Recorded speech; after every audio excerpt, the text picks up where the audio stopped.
Ladies and gentlemen, if it's okay for everybody, we can start. And as every good moderator, I simply start launching a video, and then I will do my intervention just afterwards.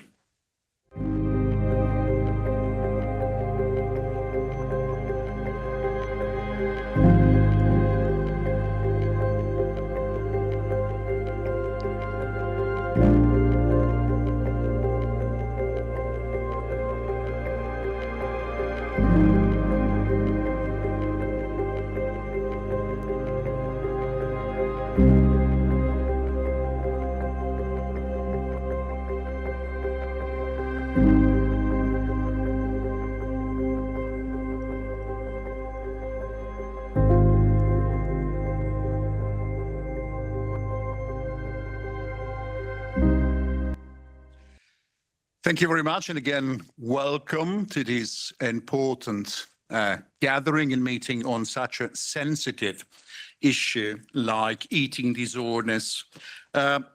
We are in the Eating Disorders Awareness Week, and totally by chance, we are also in the World Day Against Obesity. So I am Filippo Giuffrida. I am the director of Radiocom TV. I'm a journalist. Nobody's perfect. And I'd like to thank the European Food Forum and our host, Vice President Sberna, and the Honourable Member of the Parliament, Walsh, for helping us today on focusing on the current regulatory landscape and the EU strategies for preventing and treating eating disorders, and as well as trying to explore the different sides of these situation. Mental health, that was just a video we have seen as introduction, limited education, gender inequality, poverty and unemployment. That could be some of the reasons for falling into eating disorders. We will have the pleasure also not only to listen to health practitioners and psychologists, but also to hear the experience of people who went through it, to hear NGOs, and to open a dialogue with policymakers. There is a question of awareness concerning eating disorders. If I type eating disorders on the web of the European Union, europa.eu, I have no results found, nothing.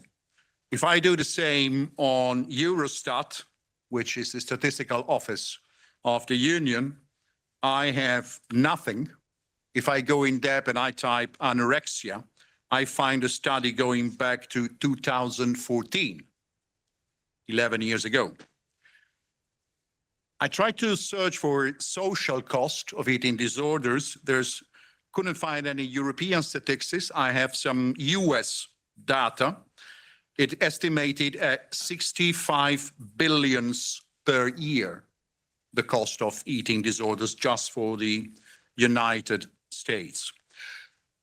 Thank you very much for hosting this conference and this symposium to the European Food Forum, which is an independent, politically led, non-partisan, multi-stakeholder forum founded and governed by elected members of the European Parliament.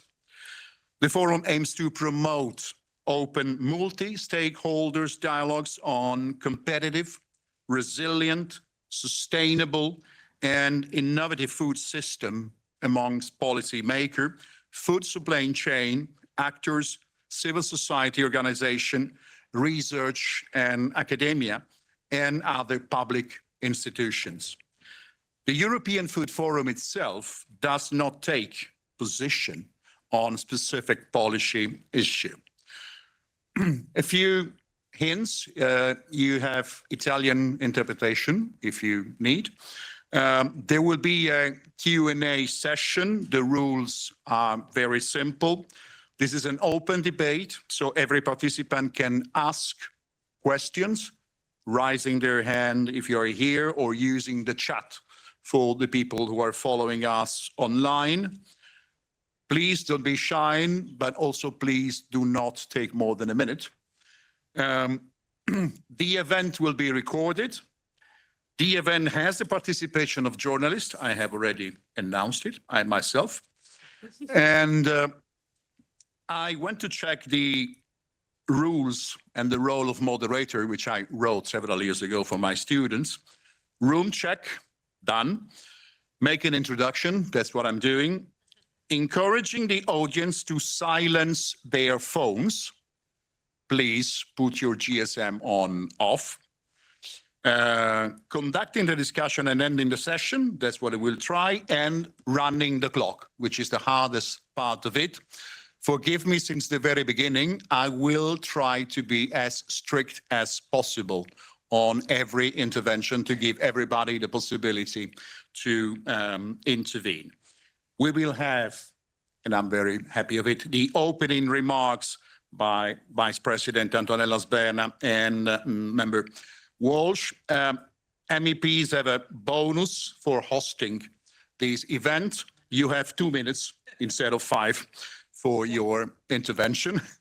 So, Vice President, thank you very much. The floor is yours.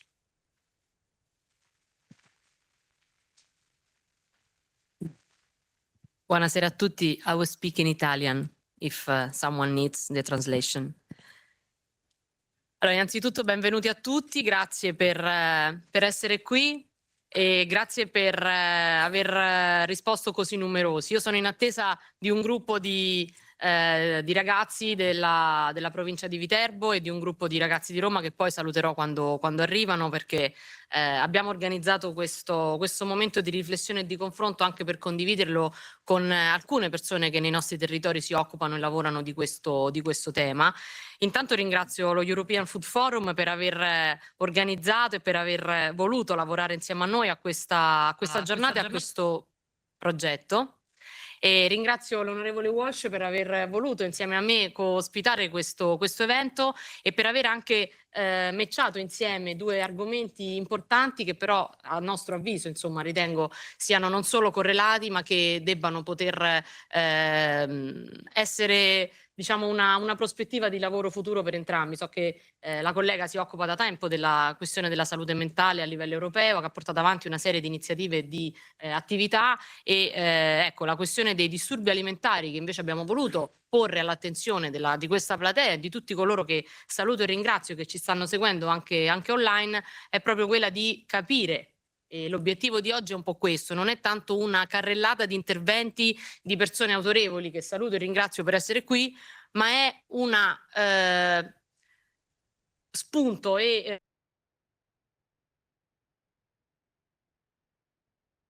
la possibilità di elaborare qualche linea guida, qualche strategia, qualche attività o qualsiasi cosa verrà, diciamo, posta sull'attenzione di questa giornata per poterci dare degli strumenti operativi seri, misurabili, reali e di attualità affinché il tema dei disturbi alimentari all'interno della più ampia, chiaramente, strategia della salute mentale europea possa essere posta all'attenzione del Parlamento, della Commissione e di tutti coloro che vorranno lavorare con noi affinché appunto questo tema possa essere posto nell'agenda della Commissione, capendo però qual è il taglio migliore, qual è il framework che vogliamo, no, la cornice all'interno della quale poterlo collocare, perché sappiamo benissimo che la sanità è materia nazionale, noi non vogliamo aggiungere Europa su Europa e creare una sovrastruttura normativa piuttosto che di altro genere, ma vogliamo riflettere su questo tema in questa sede e capire se dal nostro punto di vista e soprattutto rispetto alle prerogative che il Parlamento ha,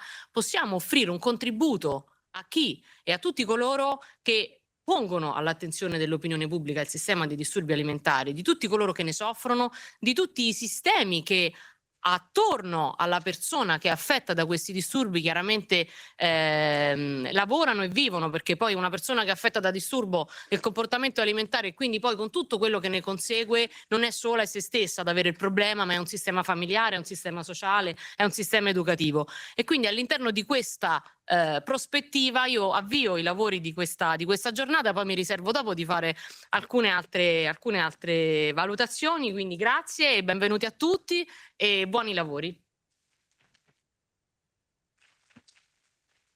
Thank you very much, Vice President Sberna.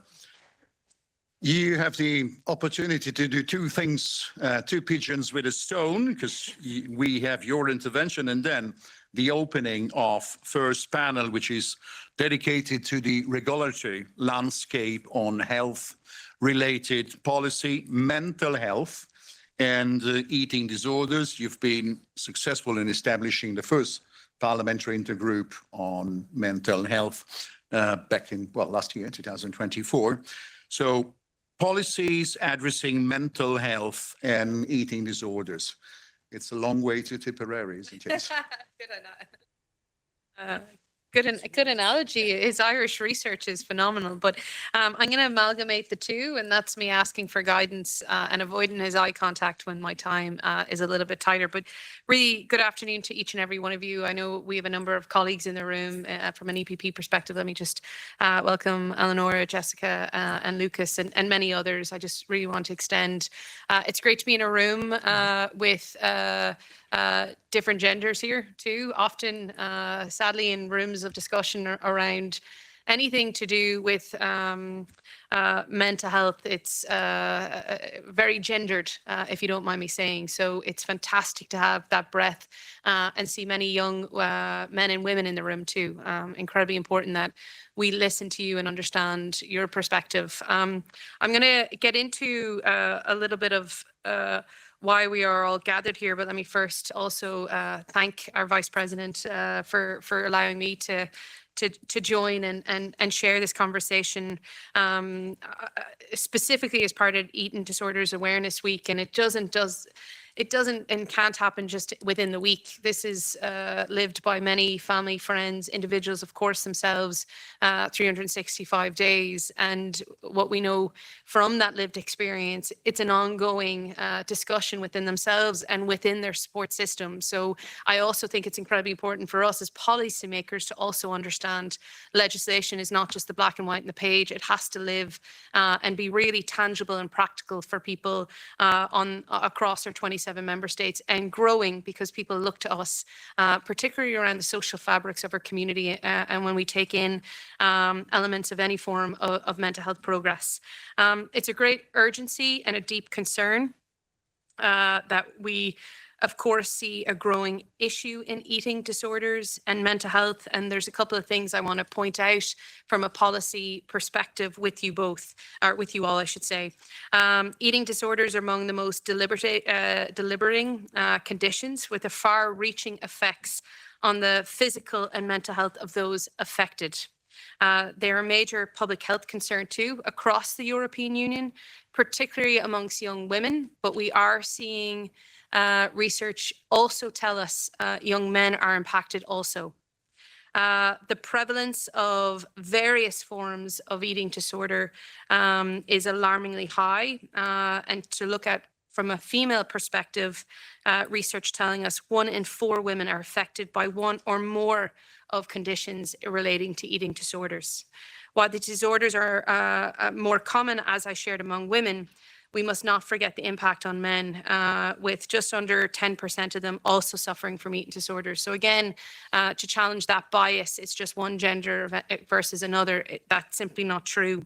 And from my perspective in the work in here in the Parliament with other colleagues that look and support and talk about mental health in our policy, the disorders are not isolated and they're very much entwined with other mental health challenges, with more than 70% of people with eating disorders also impacted from conditions such as anxiety, mood disorders, self-harm, and substance abuse, and any other form of addiction. And I really have to stress that. I also want to stress, and I'll reiterate it again, we have a lot of professionals in the room. a lot of those with lived experience, which is most important here, and of course online. And at any point, my language or anybody in the room language needs to be altered or fixed or amended, or just that bias and that challenge of bias has to be there. This is an open, safe space. And I just really want to reiterate that from us here hosting this event. Again, from statistics and tying into our next first debate and first conversation on this, I just want to tie in the global aspect. The prevalence of eating disorders have been on the rise, increasing from just under 4% to just under 8% between 2000 and 2018. And really, I would challenge that to say 2018, the research is already out of date. And we certainly need to see yearly, if not bi-yearly, information that we actually understand what we're working with and what we need to support. Currently, an estimated 70 million people worldwide are living with an eating disorder. 70 million. A statistic that underscores the urgent need for effective and policies, treatment options, and prevention strategies. And while some types of eating disorders, such as bulimia, may be on the decline, anorexia remains relatively stable and high, I should say, across many EU countries, indicating that we must continue to focus our efforts on early detection, treatment, and prevention, and that holistic approach, wrapping all those services and supports around that individual, family, and care. And moving on to our next topic and our next theme, it's around EU policies and what we need to do. And as I said, we have a number of policymakers in the room here from different political families. So it has to be a pan-European, pan-political group discussion that we're having, so that it's across the 20-odd committees that we're feeding into each committee. It's not just an agriculture committee issue. It's not just a mental health issue. It's right across all committees that we work on. You're sitting upright, which means I'm well out of time, but I just wanted to flag a couple of things that are happening from the EU Commission standpoint. Two things in particular: the Horizon Europe and EU for Health programme are not just only on mental health, but also on nutrition. And here's a tangible aspect that we can certainly tie into. And if there's anybody in the room that can offer more guidance on that, please do. If not, then I will feed in more. It would be remiss of me not to acknowledge an extremely important role that social media and influences have in shaping our behaviours, body image perceptions of not just young, but all people. And while the digital age has brought amazing opportunities for us to communicate, it also has created a framework for us to get lost into. And that we're living through our screens, particularly our young people, are living through our screens and not having the skill set, the support network, or the understanding of the amount of information we are getting. And to add a little piece of information, Europol suggests by next year, well in excess of 80% of what we see online will be synthetically made. Over 80%. I will challenge that and say it's already happening in 2025, which means a majority of what we see is created with a pivot of disinformation and misinformation, which is a challenge we all face in how to navigate, particularly our young people, through that, and those that are experiencing extreme pressures in terms of body dysmorphia and other mental health challenges and impacts. I'll leave it there, but just saying, please correct my language if it's wrong. I really want to learn and not leave this room. I also think more politicians have to be saying that, because it's incredibly important that when we're writing legislation and debating, we're doing it through the prism of what you've asked us to do and serve for you on behalf of the 400 million citizens that we represent across 27 member states. For me, it's incredibly important that we have, if comfortable, the lived experience shared, or a family and friend member in the room that can also do that, so that we have a more fruitful understanding of the impact. And to finally say, lived experiences are the most powerful. And that's how we change the course of what we're trying to do here. So, Gurmil Mahagat, thank you very, very much. Thank you very much indeed. I see my clock, it says 7 minutes. It's impressive. You had 7 minutes. Let's move to Professor Umberto Nizzolin, who's clinical psychologist and leading expert in addiction and eating disorders, current president of the European chapter of the Academy for Eating Disorders and fellow of the Academy for Eating Disorders, an extensive career with different roles as clinician, teacher, and court expert, professor at the Salesian University, and director of the master's program in eating disorders at La Sapienza in Rome. The question for Professor Nizzoli is, do we need a better policy framework for eating disorders? Professor, the floor is yours.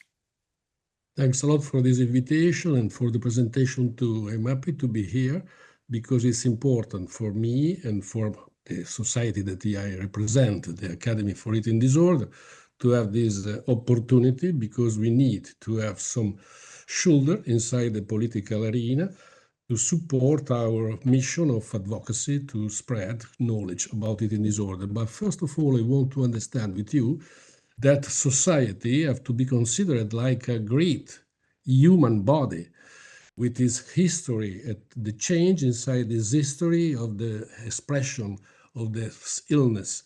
And so you have to remember that the last period of the 19th century, a psychiatrist named Enrico Morselli discovered the first time in the world the dysmorphophobia, and so the imaging with the body, the distress with the body. It is the important discovering because at that time it was very, very rare. And nowadays is the most shared illness in the world, in the Western world almost. And eating disorder are linked to that. And you have to remember also that mental illness and mental well-being also is a building, by the genetics, and after that the environment. And so what you can need is the society that support the positive factor. But first of all, a brief presentation for the epidemiological data, as the member of parliament said a little bit before. Anorexia nervosa, okay, you can read here, it's not so important for now, because the global amount is more or less 80% of the population. But the most important question for you to understand is that there are many expressions of eating disorder, from the anorexia to hospice. It becomes in the different way the suffering, and also the comorbidity, because eating disorders is linked with other mental illness. And so if you want to prevent eating disorder, also you have to develop a policy to support mental health prevention. The most precise point that we have to understand better, that is a problem for every year, for every condition, and so there aren't group of population, target group without eating disorder, but overall is the problem inside the youth, and between them, female. But in the last period, the increase between male is very impressive. And so you have to imagine that there is the kind of change that affect young male, because they are inserted inside the social, inside the arena, the public arena. Eating disorder, as I said before, is very often comorbid and is a higher mental disorder with the mortality rates. And anorexia nervosa is the most heavy condition for the young people. Pandemic, you have to remember also that this kind of condition, pandemic, and in our world we say syndemic, because there are many other factors that increase the effects of the pandemic, the virus, increase higher the number of people affected by mental disorder and eating disorder too. The percentage that increased before and after pandemic is more or less 30%. And also you have to remember that the other aspect that is very important, is the most important problem for the professionals in the world, is climate change. And climate change means that you have to habit, you have to accept, you have to adapt. But there are a group of people that are very at risk, and between them, diabetes, obesity, and anorexia nervosa are the higher group of population at risk. We need to pay so more attention to the context. We have to work inside the context. We have to enlarge our work, because it's not only a problem for clinics, it's a problem for the family, it's a problem for the society. And so we have to develop a comprehensive approach between group of people. There are clinicians, social workers, but politicians too, and social representatives. We have to remember also that a problem for everybody is to face the increasing of polarization in every field. And when you have to imagine anorexia nervosa is the extreme presentation of the out thinking, where you have bad or wrong. And so there are the confrontation without capacity to mediate. And so to help people to mentalize, to become in profound way about her body, her sensation, her thinking, her relation is important to prevent, to build mental well-being, and also if you can't prevent, to destroy mental well-being and to produce mental disorder. And this is a heavy problem because trauma inside family, inside society, in this kind of period, war, is another problem that affect people, young people too, not only the people that live in Ukraine or in the Middle East. I manage many webinars about this topic with colleagues from these kind of countries, and for everybody it was clear that at the different level, all the people are affected by the anxiety from the trauma. And adolescent, for the reason connected to the period of the development, are the people at higher risk of disorder. And you have to face this kind of problem with another organizational problem. There are a shortage of funds, shortage of professionals. Less we like doctors, clinical psychologists, nurses. And also you have to face another problem in Europe too, but in the different countries inside of Europe, that there are the great differences between regions, between groups of people. And so there's a great disparities. Absolutely. I immediately stop my presentation because I want to offer to you what I understand for us, improve the understanding for, first of all, improve the ability of the parents because they have to become member of the comprehensive approach. We need more funding, surely. We improve the public policy, surely, because without this support we can't develop a good prevention. And so you have also to offer training because there are so many people that face the sufferance by eating disorder, but there are so few professional training to face it. Thanks a lot for your attention. Thank you very much. Thank you very much, Professor Nizzoli. One small remark in my native language. La traduzione in italiano è sul numero 4 per quanto riguarda. And I profit from this occasion to thank the interpreters and invite all the intervener to speak slowly, not as I do. Now, let's move to the next intervention in the panel. And we will have a look to the role of behavioral science in poorly regulated food environments.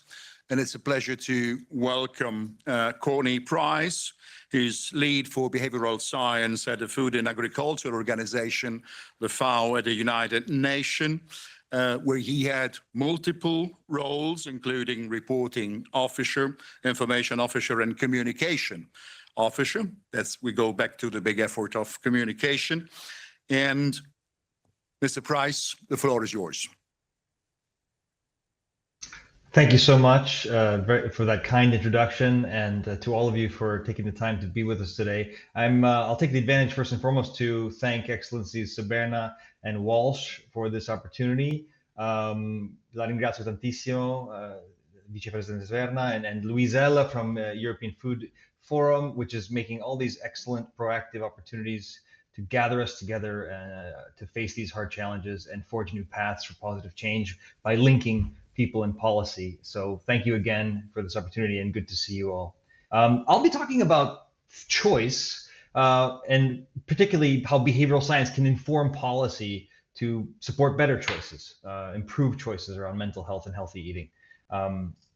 So in order to do that, let me ask a simple question to start us off. How do we make choices? Maybe this sounds too fundamental or rudimentary, but bear with me. I would guess a lot of us would take a common theory approach, which is if we just have good information, sufficient capacity, good level of education, literacy, etc., we'll make the choices that are best for us. But of course, as we've heard from previous interventions, as all of you know much more than I can even get into in this moment, there are so many other challenges around choice that make good choices for ourselves very hard.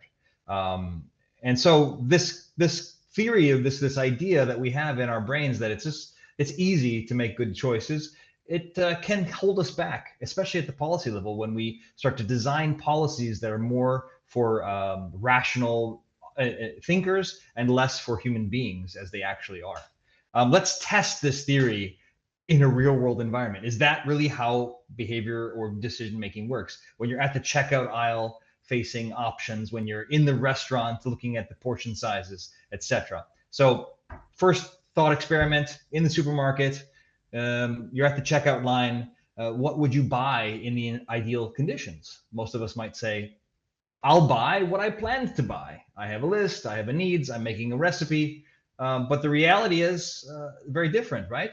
When we have a child of ours begging for a specific sweet that we see, when we're trying to make a really good choice around very confusing options and nutrition information, when we are faced with very attractive and socially minded marketing and other techniques, it's very easy to make an unhealthy choice in the shopping market. Then try to imagine that, if you have an eating disorder, how much harder it might be.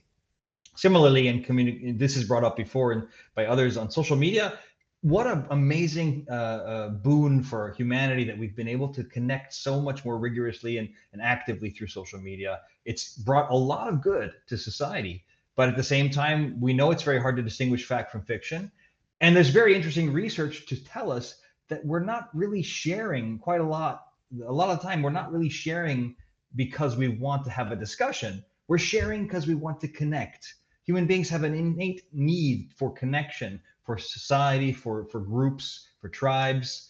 And this can mean we are sharing things not because we think they're correct, but because we hope to link up with our larger social network. And that can lead to decisions that are sharing things that are unhealthy for us. And we can also, of course, in terms of body image, we can be bombarded by algorithmic proposals around ideal body images that are not conducive to our own and can make mental health issues much more hard to deal with. So reposting, sharing is not about making rational decisions. And likewise, the third scenario, getting help. When we're seeking help, whether it's for a scratched knee or more serious mental health issues, we want to get mental health services. Is it easy to do this? There's a lot of barriers and frictions around accessing health services, depending upon the European reality you're living in. And just as importantly, or even more importantly, there's so much stigma around asking for help.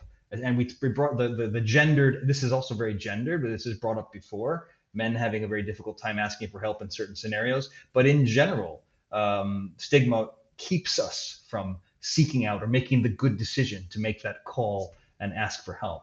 So if we're struggling with a mental health or eating disorder issue, we're also even more challenged by the environment we're surrounding ourselves with.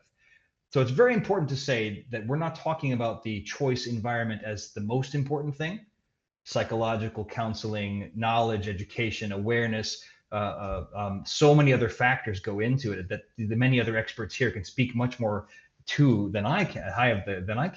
However, from the behavioral perspective, the context around our decisions is making some of our decisions a lot harder.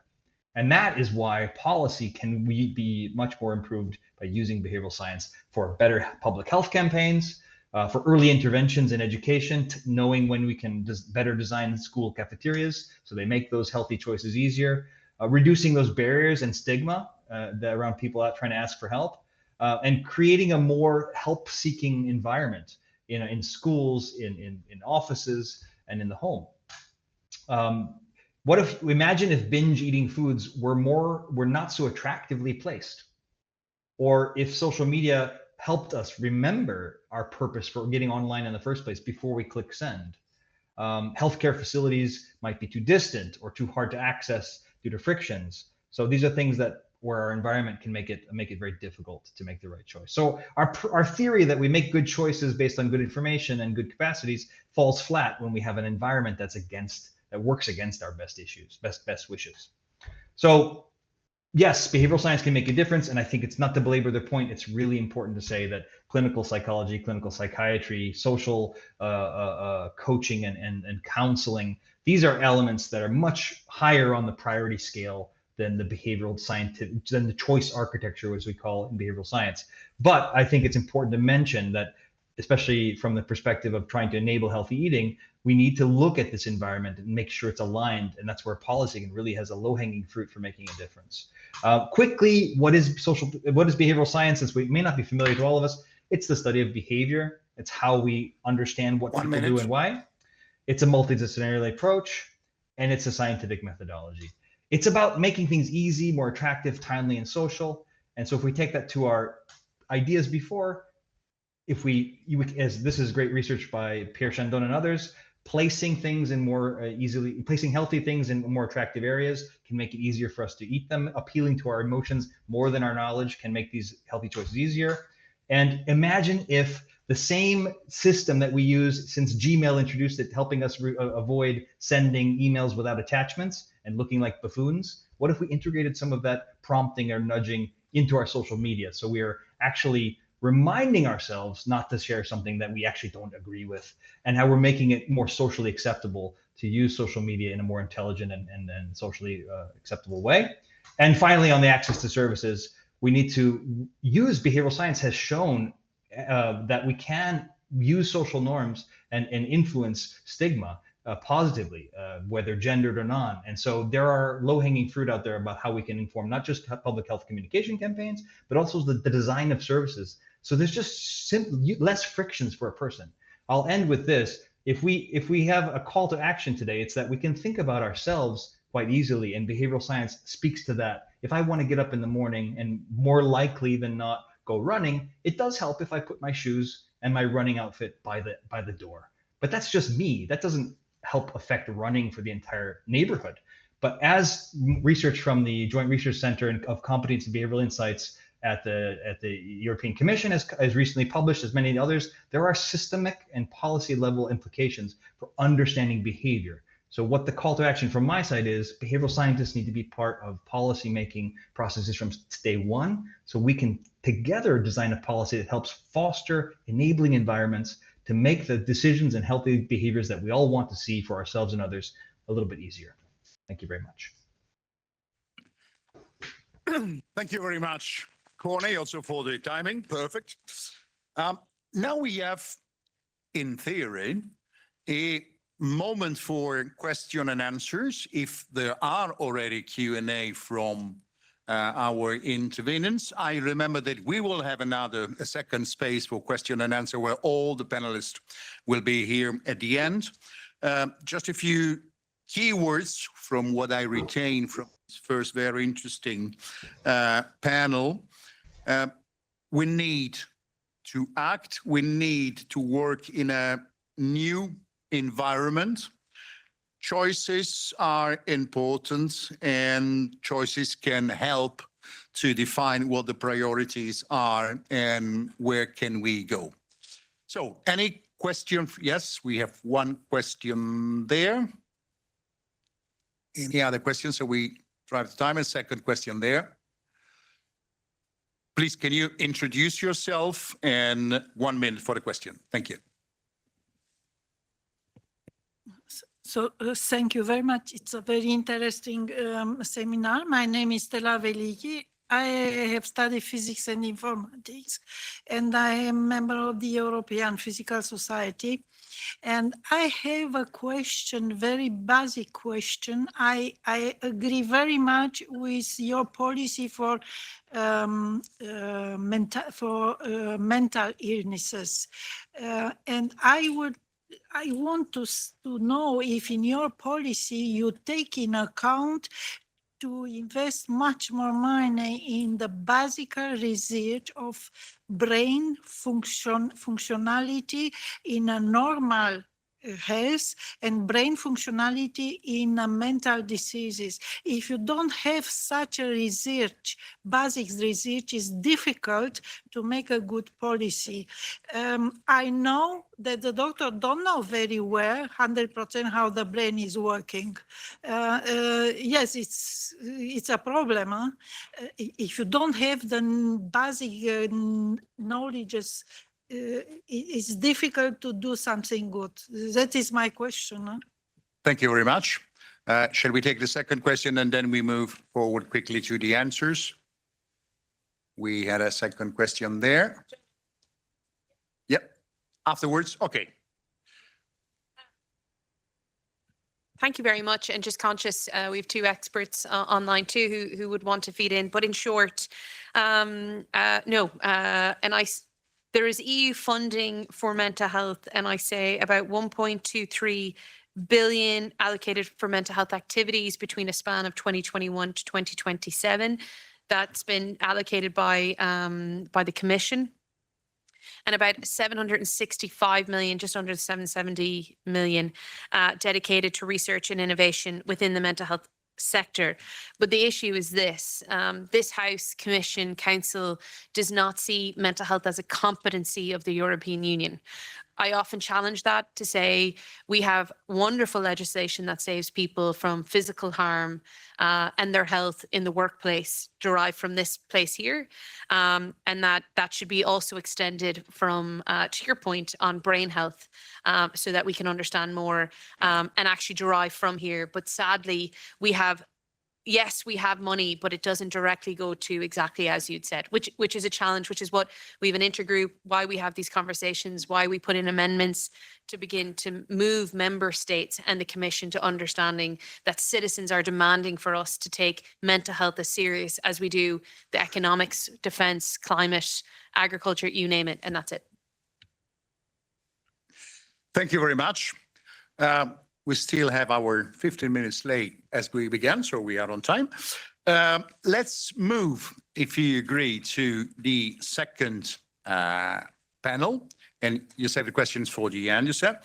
The second panels concern the future solution and policies. And I have the pleasure to giving the floor again to Vice President Sberna for the introduction and the first meeting. Grazie per lo spazio. Intanto ringrazio gli ospiti che sono arrivati da Roma e ringrazio la dirigente dell'Istituto Pietro Vanni di Viterbo e i ragazzi che stanno facendo l'Erasmus. Spero che questa esperienza per tutti i nostri ospiti possa essere importante sia nella visita a Bruxelles ma soprattutto anche nell'occasione di questo dibattito. Ringrazio anche il presidente dell'Unione Italiana Cuochi del Belgio, che è il signor Nacci, che è qua con noi e che segue le attività dello European Food Forum da tanto tempo, e quindi la ringrazio per essere qui, e poi ringrazio i colleghi deputati che prima non ho salutato. Insomma, mi fa piacere che ci siano di tanti schieramenti e di tante delegazioni, perché come diceva la collega sarà l'opportunità di veramente poter lavorare insieme e condividere anche, no? Un percorso, un'opportunità di dibattito che portiamo avanti. Io mi concentro un pochino sulla questione dei disturbi alimentari, proprio perché, come dicevo all'inizio, non c'è un piano europeo sui disturbi alimentari, che vengono, diciamo, anche se in modo poco organizzato, ricompresi, diciamo, nel più ampio tema appunto dei disturbi della salute mentale. I sistemi che regolano i servizi ai cittadini su questo tema sono per lo più affidati agli Stati membri, quindi alle politiche nazionali, alle politiche regionali, e spesso, come dicevano anche i relatori prima di me, uno dei problemi, diciamo, rispetto all'analisi e quindi all'elaborazione futura di di eventuali azioni in merito a questo tema, deriva anche dal fatto che non ci sono, soprattutto a livello europeo, perché magari ogni Stato membro al proprio interno ha una raccolta di dati o comunque una statistica o comunque delle ricerche fatte dai ministeri, ma a livello europeo, almeno insomma abbiamo cercato di reperirli, non ci ci sono dati o comunque ricerche puntuali e profonde rispetto a questo tema, diciamo, integrato per i 27 paesi. Quindi anche provare ad elaborare idee e strategie chiaramente è più complicato, perché noi sappiamo che,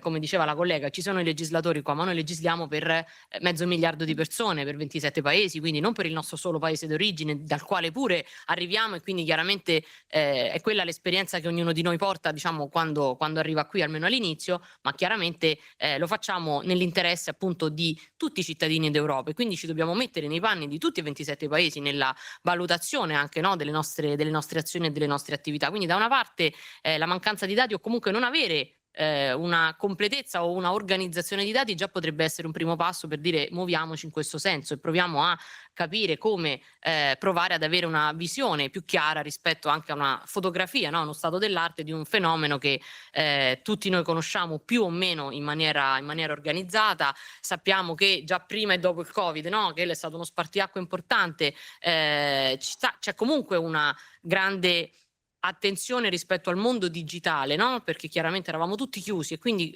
abbiamo creato una attenzione, anche una persistenza dal punto di vista dell'attenzione alla nostra, no, attività, diciamo, in tutti i device che possiamo avere in mente. Quindi abbiamo creato di fatto se già era, no, in essere una partecipazione al mondo digitale, con il Covid c'è stata veramente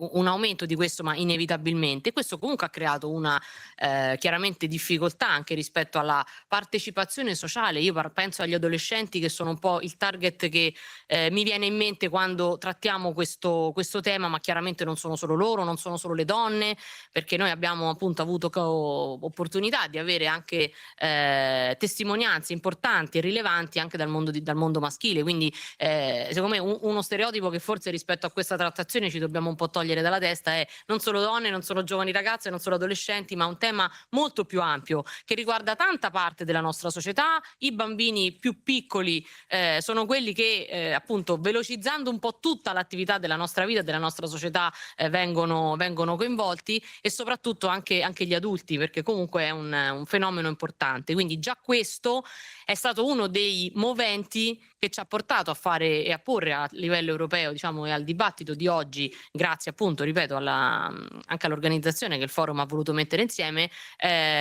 questo tema. Quindi questa prima questione. Una seconda questione è quali servizi ci sono negli stati membri a servizio, diciamo, del combattimento, se vogliamo, di questi disturbi. Quali servizi abbiamo per le famiglie, quali servizi abbiamo per i ragazzi, quali servizi abbiamo per le scuole, per le comunità educanti, cioè su cosa si può contare rispetto al contrasto di questo fenomeno, perché io penso che una strategia debba essere proposta, debba essere valutata e debba essere posta all'attenzione dell'opinione pubblica, ma io credo ancora di più che la prevenzione di tutto questo sia importante. Quindi tutte le azioni che mi piacerebbe che potessero essere valutate, non tanto a livello di risoluzione del problema, che pure è necessario e quindi chiaramente deve essere il punto di caduta, ma una riflessione più profonda sulla prevenzione, quindi su cosa e su quali fattori sociali, familiari, anche nel mondo, per esempio mi viene in mente lo sport, mi vengono in mente le comunità di amici semplicemente tra di loro i ragazzi. Ecco perché il coinvolgimento dei social media, mi fa piacere che oggi ci sia un'esperta di questo, perché così possiamo confrontarci realmente su un terreno chiaramente molto dibattuto, ma anche molto ormai vivo nell'attenzione di tutti noi, e quindi inevitabilmente deve essere non solo parte integrante del discorso, ma anzi attore e protagonista, no, di una eventuale valutazione di riforma o di linee guida. Tutto questo deve contribuire, secondo me, cioè dobbiamo farci una domanda: quali sono le azioni che possiamo mettere in campo come competenza, diciamo, dell'Unione rispetto al sostegno alla creazione delle coscienze, no, dei nostri ragazzi, dei nostri giovani e dei nostri adolescenti, proprio perché non si arrivi al disturbo alimentare. Ecco perché mi fa piacere che accanto a me ci sia la dottoressa Nadia Accetti, che saluto e ringrazio per essere qui, perché l'esperienza che poi vi racconterà, insomma, io conosco l'attività di Nadia da tanti anni, è quella di lavorare tantissimo fin da piccolissimi sull'educazione alimentare e sulla prevenzione, che è uno dei modi che chiaramente la nostra esperienza in Italia può porre all'attenzione, no, di questa platea, e che però focalizza l'attenzione su l'attività preventiva, che secondo me deve e può essere sicuramente una delle azioni che noi possiamo mettere in campo. E quindi il contesto nel quale dobbiamo operare rispetto ai 27 paesi, la base scientifica e quindi chiaramente una base di dati, credo, e questo ve lo lancio, possano essere le due argomentazioni, le due basi dalle quali partire per poi valutare tutti insieme una strategia che chiaramente deve avere una declinazione più ampia, che può prevedere, noi oggi qui abbiamo esperienze sia di esperti che di vari paesi membri, noi veniamo dall'Italia, la collega dall'Irlanda, e quindi abbiamo già due punti di vista, ma insomma ci sono colleghi che vengono da altri paesi e che possono portarla. E quindi l'ultimo spunto che vi lancio è bene la volontà che abbiamo noi chiaramente di poter valutare una strategia delle linee guida, quindi una forma con la quale lavorare, qual è il giusto equilibrio che possiamo avere tra regolamentazione e libertà di fruizione anche rispetto al mondo digitale che comunque abbiamo di fronte. Ecco, sono vari aspetti che io credo oggi possano essere trattati nel migliore dei modi, e ringrazio anche il professor Nizzoli per averci dato la questione familiare, no? Anche il contesto da cui si arriva ai ragazzi, la loro famiglia, la loro formazione, è chiaro che contribuisce inevitabilmente alla loro crescita e quindi all'impostazione con la quale si pongono, no? Nei confronti dell'opinione pubblica, dei loro coetanei, del mondo intero, e quindi è una prima parte alla quale secondo me va dato primo supporto, a seguire poi tutto il resto. Quindi io grazie per la vostra attenzione. Adesso ascolteremo i commenti dei colleghi e ecco, mi auguro, come ho detto prima e lo ripeto per chi non c'era, che appunto questa giornata non sia solo una carrellata di interventi come non si sta dimostrando, ma una possibilità operativa di raccogliere idee e spunti operativi per poi lavorare operativamente nelle nostre prerogative parlamentari. Grazie. Thank you very much, Vice President. Indeed, we are gathering a lot of information and a lot of data. Before introducing our next intervenients, Nadia Chetty, I invite you to see a short video.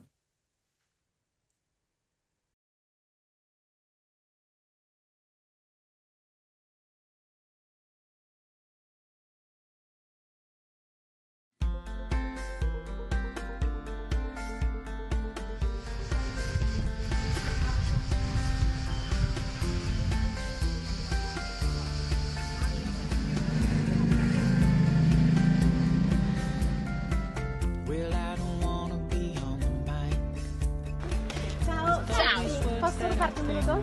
Sì. Eccola! Sono uscita. Senti, ti posso vedere un minuto? Ok. Ti va di vedere un'opera d'arte? Senti, ti va di vedere qualcosa di straordinario? Certo. Ti va di vedere un'opera d'arte? Sì. Ho un'opera unica, irripetibile, inestimabile. Ti va di farlo? Va bene. Però devi chiudere gli occhi. Volentieri. Sei pronta? Sì. Però devi chiudere gli occhi. Vabbè. Chiudi gli occhi. Però devi chiudere gli occhi. Ok. Chiudi gli occhi. Ci sei? Chiudi gli occhi. Voglio aprire. Quello che stai per vedere, allora, quello che stai per vedere è qualcosa che, cioè, veramente non ha prezzo. Ciò che più di prezioso al mondo c'è. Ci sei? Sì. 1, 2, 3. Pensi che vedi? Tu lo sai che sei unica? Sei irripetibile. La mia faccia? No, tu sei il capolavoro. Quando ti guardi, che pensi? Sei emozionata!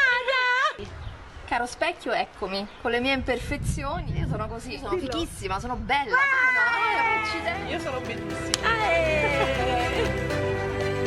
Dillo. Sono bellissima. Mi sono sempre accettato così come sono, quindi mi fa piacere.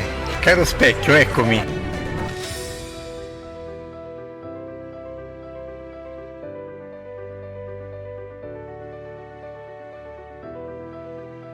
Ragazzi, il vero capolavoro siamo noi!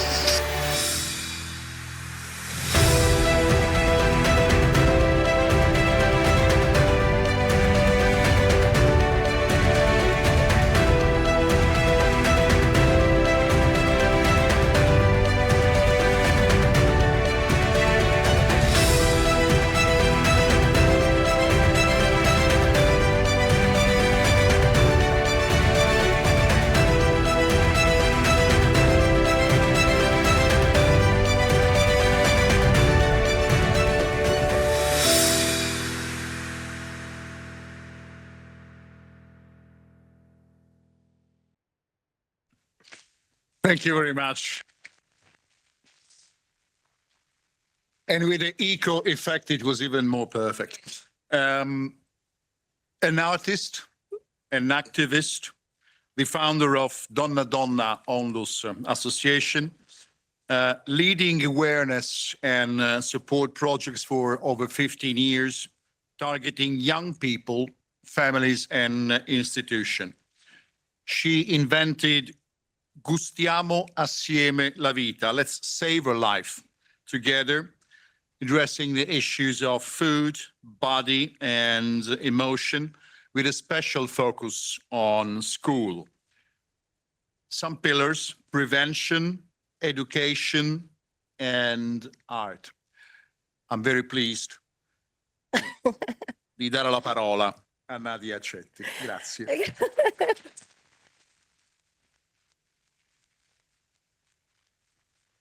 Beh, la perfezione non esiste, abbiamo capito, quindi va bene, però allora io sono tremendamente emozionata, ma immensamente grata.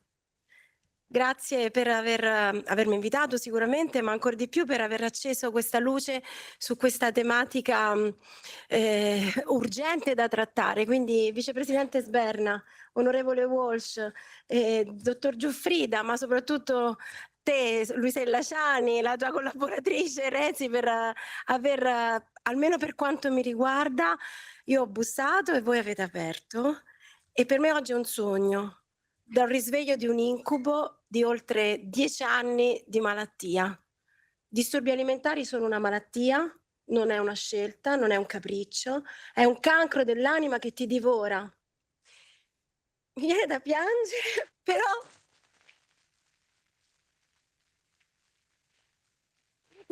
conosco Antonella Sberna da 15 anni, quando ho fondato questa piccola realtà, e veramente ho bussato a tutti.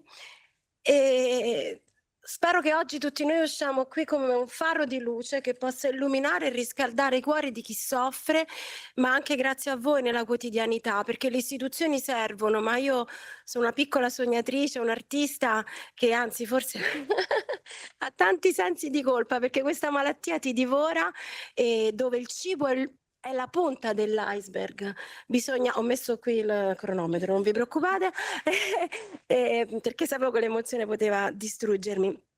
Io conosco questo cancro da oltre 25 anni, 15 anni di associazione e 10 anni di malattia. Avevo appena 16 anni e subisco uno stupro. Non lo denuncio e da lì inizio ad odiare il mio corpo, lo specchio, e crollo. E piano piano il cibo diventa la mia ossessione, la mia unica fonte di piacere. E anoressia, bulimia, binge eating, passo da 38 kg a 120 in 10 anni. Ma la cosa più brutta è che io non ho mai più sentito il sapore del cibo, per questo gustare insieme la vita. E oggi abbiamo anche degli chef, non sono vestiti con quella divisa bianca, ma per me è proprio un tripudio della vita che vince, perché non riuscivo a entrare in un supermercato, in un ristorante, perché il cibo per me era tutto fuorché amore. E quindi invece oggi sono qui con voi, ma anche fuori da qua, nella mia vita, dentro un ascensore, dentro la macchina, a urlare che la vita vince, che il gusto della vita va veramente morso. E ci sono anche delle scuole, tra l'altro conosco alcuni di questi ragazzi, una sorpresa, perché dedico la mia vita alle scuole e porto un opuscolo, mi permetto di portare l'esperienza italiana, perché sono italiana siciliana, ecco, quindi amo ancora di più il cibo. È un opuscolo realizzato con il Ministero della Salute, proprio per vivere in armonia il cibo, il corpo e le emozioni. Il cibo è la punta dell'iceberg, ma è tutto insieme.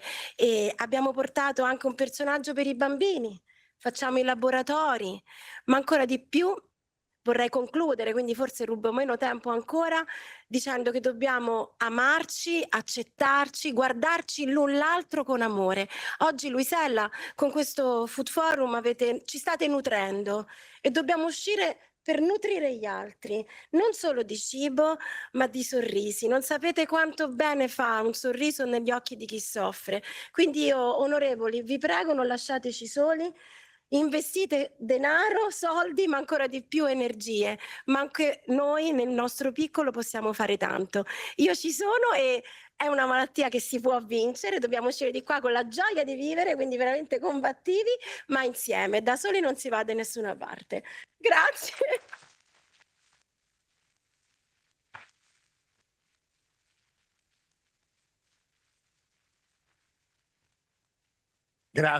Grazie mille, Nadia. Thank you very much. Io nelle scuole faccio sempre abbracciare tutti, ecco, perché è l'abbraccio che salva. Let's have a hug against eating disorders as well.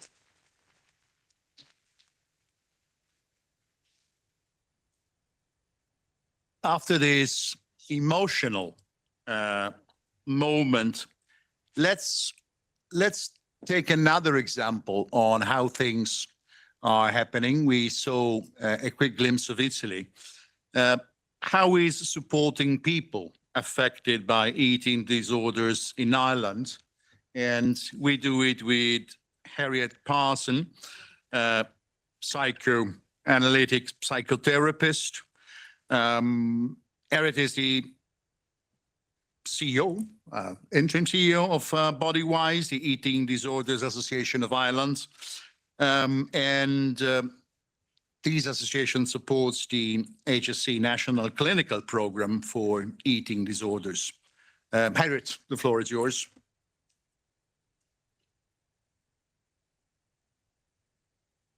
Can you hear me okay? Yes. Yes.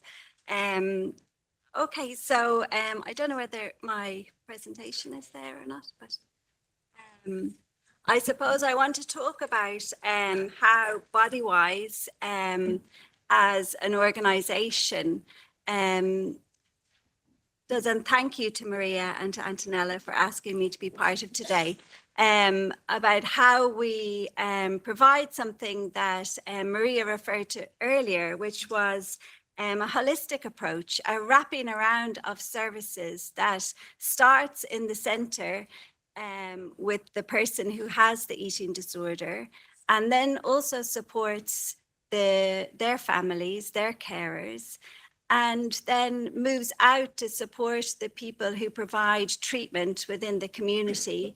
And then at, I suppose, a wider level, looks at education and prevention as well. So I don't know whether you want to go on to the first slide there. Yes, and the next slide, thanks. So we start off with the person who has the eating disorder. So our organization is a charity, we're a voluntary organization. So we train a team of volunteers to provide our support services. And we think about eating disorders as not something as about food or weight, but as about something that develops as a kind of destructive coping mechanism. So it's the person communicates their distress through how they behave around food and weight. And as such, our support ethos is that we don't focus on what a person is doing, rather we focus on how a person is feeling about what they're doing. And so in supporting the person with the eating disorder, we provide a helpline, we provide an email support service, and we provide different types of support groups, online support groups. So we have a chat-based online support group for adults that happens once a week, and we have one for teenagers as well. We also have virtual support groups, and we have a binge eating disorder specific support group. And we have a support group for students at third level of education as well. So if you go on, then we also have a psychoeducation program called the See Myself program, which is a 6 to 8 week program that people can sign up for. And then they are supported through that program by an online supporter who goes in and sees what they've engaged with during that week. Each module is focused on different aspects of the issues that are around an eating disorder. So food and mood, body image, CBT cycles, media literacy, and yeah, so that's the See Myself program. And so they're supported through that by somebody trained through the email. And then once a week they go in and they can see what the person is engaged in, and then they can email them through the system and pick up if there's anything coming up that they think the person needs more support over. And we're really delighted during Eating Disorders Awareness last week to launch, on our next slide, launch the Reconnect program, which is based on 12 years of research around the value of social connection in recovery from an eating disorder. So developed alongside Nottingham Trent University, this will be a 6-week program for adults who have an eating disorder to come and engage once a week for 2 hours for 6 weeks and work through different ideas around social connection and the importance of that for their own recovery. So I don't know if there's anything like it in your, I've never heard anything like it before. So we're really excited for this new development in our organization. So if you go on to the next slide, then you'll see that now we're moving on to the next slide after that, sorry, you're moving on to thinking about the carers and the families. As we've heard just there from Antonella, how families of people with eating disorders really need a lot of support. The eating disorder comes into their house and it's like an alien has invaded their house, and so they need lots of support. So on the next slide, you'll see that we have a family support package that families can avail of. And just to say that all of our services are totally free. In terms of the family support package, we have our regular services there, like the helpline and email for families. But then we have a family support program called our Pillar program. And that's for 2 hours a week for 4 weeks. We provide education for families around understanding what an eating disorder is, understanding the mindset of a person with an eating disorder, understanding, you know, the key kind of clinical features, the key characteristics that helps families to reframe what they're seeing in a more helpful way. We look at managing meal support, we look at helping siblings, and we look at recovery. And then once people have done the Pillar program, they can then attend a smaller support group called the Post-Pillar Support Group, which is run 3 times a month. Because we might get over, I mean, for Ireland, it's big numbers. For other places, it might not be. We might get about over 100 people at the Pillar program. And so cameras aren't on if they don't want it, and everybody is muted. But at the Post-Pillar Support Group, everyone can speak to one another, and they can share, and they can get and give support from one another. We also have once a month a themed support group called Conversations with Carers. So for example, themes have been autism and eating disorders. Themes have been externalizing the eating disorder. And then we also deliver the new Maudsley Carer Skills Workshop series. So that's 8 workshops over 4 months, looking at all of the key skills within the Maudsley Carer Skills. And anyone who completes that workshop series then can attend a regular group once a month as well. So when families are entering into supporting somebody with an eating disorder, even before their person has been assessed or diagnosed, and they can engage in our support, and they can use that support however long they want, however much they want. Alongside that, we also have lots of resources on our website, and we have lots of podcasts. Okay, so if you'd like to skip on a couple of slides then, I'd like to talk about how we support the treatment providers in Ireland. So I suppose we're lucky in that we're a small country, and you can see in this quote that this mother said that the CAM service told her what to do and that Bodywise showed her how to do it. And that is the essence of us trying to support the treatment services within the public services in Ireland. And if we look at what the public services are saying on the next slide, you'll see that they see that families who engage in our services, treatment duration is shorter, it improves buy-in, it improves family understanding, it improves confidence in treatment and collaboration with the team, and it reduces the strain on the public services. So I think I might leave it there because I'd really just wanted to show you how a small organization like ours, which grew out of just a number of parents coming together when there was no support for people with eating disorders or their families, has now developed into a national organization that works alongside the public health service, the clinical services, is aligned with those services. So we are part of, and yet we remain outside. So people can avail of supports at no matter what stage they're at, no matter what type of eating disorder they have, and no matter the severity of that eating disorder. And people with eating disorders trust us, and the clinical services trust us as well. And it's a really good model for improving buy-in and treatment outcomes as well. So thank you for giving me the opportunity to talk. Thank you very much. Thank you very much, Harriet. We found some answers in what Vice President was saying before about the role of member states. So it's a good step forward. Let's move to quite an interesting and sensitive issue, which is, I like the question, the title, why compassion is a necessity.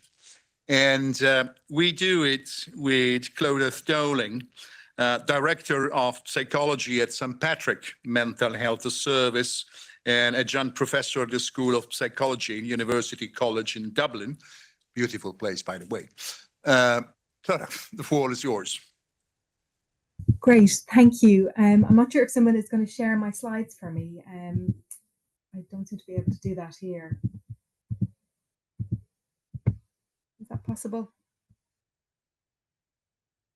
Great, thank you. Lovely, thank you. And thank you all for having me here and for that lovely introduction. So I'll go to the next slide. I'm here today to talk to you about a concept that society increasingly uses and recognises as important. You have probably spoken about it yourselves as you've strived to put forward humane solutions to complicated problems. This concept is compassion, and compassion-focused therapy is an evidence-based psychological therapy grounded in science by Professor Will Gilbert, and picture of him here. This therapy has been further specialised for many mental health difficulties, but also specifically applied and tailored to eating difficulties, and that's called compassion-focused therapy for eating disorders. Compassion can be interpreted in many ways, so it's important here to be clear on the definition that we use in compassion-focused therapy to define compassion. So there's two parts. One part is a sensitivity to suffering in ourselves and others.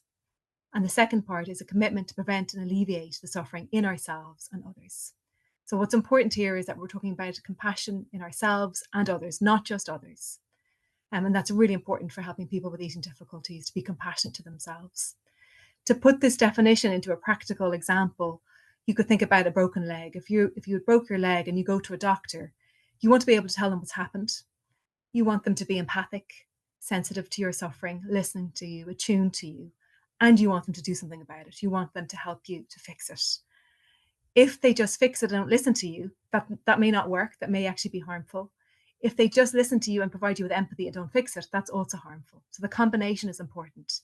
And with eating difficulties, we want to listen to the pain behind the symptoms of the behavior and the pattern, but we also want to do something about it, which often is the really hardest part, which is helping people eat normally and eat enough and attune to their body's needs, while also being sensitive to their emotional suffering and pain, which the eating disorder often very cleverly masks. We'll go to the next slide. Thank you. There's been a recent randomized control trial in 2024 based in Norway that compared CBTE, cognitive behavioural therapy for eating disorders, which is the most effective treatment for eating disorders in outpatient settings, to compassion-focused therapy for eating disorders, which is a relatively new therapy. The people in this research in this randomized control trial were people who had severe eating disorders who had tried many treatments and hadn't recovered.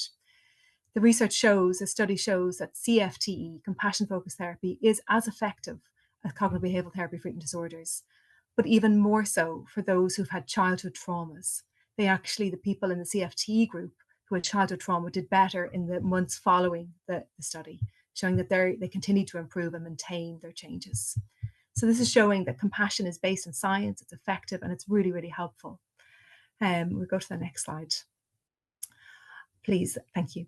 I think it's important to think about and understand why or how we live in a world where food is plentiful in many countries, but we have so many more people diagnosed with eating difficulties of all ages. CFTE helps us understand this by looking at our biology. As humans, we have tricky brains. We have the capacity to imagine the future and remember the past. This can be tricky because we can get caught up in rumination for hours of things that maybe have happened or things that haven't happened yet. We can think about something, and when we think about something difficult or anything, our brains and our body respond. So if we think about something threatening or worrying, our body produces cortisol to help us cope, or adrenaline to run away to survive. If we imagine food, even now, if you imagine biting into a lemon, our saliva glands will respond. You'll kind of feel the bitterness in your mouth, even though it's not there, there's no lemon. So our bodies respond to our minds. We can't separate them. Advertising companies and consumerism use this to make money as healthcare to make money and to sell. But as healthcare professionals, we can help people use imagery to work on being open to receiving and experiencing compassion, so they can psychologically and physiologically become more open to compassion. We also have tricky brains that make associations very quickly. And again, advertising can impact that. We can associate certain foods as good foods or bad foods, or eating as reward or not eating as punishment. We also have tricky bodies. We have set points in our bodies that we didn't choose, or set weights that we didn't choose, that our body works really hard to keep us at. So it tries to stop us from losing weight, to prevent us from starving. So meanwhile, we have messages from society that our body should be thinner. And so in this case, we have our biology working hard to keep weight on so that we can survive, but our brain and connection to society and wanting to belong is trying to lose weight so that we can be accepted. This internal conflict distracts from life's challenges, distracts from the pain and the emotions that people experience. And people can be caught up in this conflict and lose so much of their time and their life with this internal conflict. Food can comfort people, so we can use binge eating to distract or give comfort. And there's also relief when you restrict to help you cope with some of that conflict. Compassion-focused therapy helps us understand this. It helps reduce the blame and distress. It gives us the knowledge and the wisdom around the science, around our bodies, around our brains that we didn't choose or design ourselves. We go to the next slide, please. Our society needs to align with these messages in the therapy room. They're very simple messages. Otherwise, it can create conflict. When we look here, these messages that we hear, when we say in the therapy room, it's okay to make mistakes, it's okay to listen to your body, it's not your fault, all food is good food, taking you away to be like your temperature, eat normally, it's good to feel and be upset and show your emotions. However, society can make these simple messages really complicated. Something like eating normally, stopping eating when you're full, eating when you're hungry, can become complicated in the world that we live in. Showing emotions with the messages that we receive, that it's tough to be brave, to not show emotions, can make something really simple feel really complicated. I really like that quote there. I said to my body softly, I want you to be your friend. It takes a long breath and replied, I've been waiting my whole life for this. Our bodies are there to help us. They're our friends. No matter what we've done to them, they're still hanging in there trying to help us. How can we begin as a society to have new messages so that our clients and our patients aren't in conflict with one thing that's happening in a therapy room and then going outside to the real world and thinking, actually, if I gain weight, maybe I won't be accepted, maybe I'll be judged. If I show my emotions, maybe I'll be rejected. And we go to the next slide, please. Thank you. Very briefly, this is an example of a psychological formulation where it would be so helpful if we were looking not just at the psychological bit, but also society. So somebody with an eating difficulty may be afraid of being judged by others. So they mightn't eat in public because they think they'll be judged for what they eat. Their way of coping is, well, I'll exercise more, or I'll diet, I'll restrict. The intended consequence is not to have an eating difficulty or end up in hospital or looking for treatment. The intended consequence is to be accepted by others, to feel attractive, to belong, to not be alone because of my size or shape. However, the unintended consequence, the cost, is they may end up binging that weekend because they're in biological starvation from restricting. That's going to activate their threat system. They're going to feel worried. And what do? They go back to the meal plan, to the dieting, to the over-exercising, to the reducing what they eat to try to cope. And this becomes a trap that people get stuck in. In therapy, we work on trying to build new safety strategies and coping strategies. But wouldn't it be better if we had a world where actually those messages that you won't be judged around your size or shape or what you eat, that eating is normal and eating normally is what our bodies need? That would be helpful. That would support the therapy. 1 minute. Thank you. Next slide, please. Thank you. So what if compassion was integrated more in our society? What if we had education on what normal eating is? What if we had education in schools and workplaces?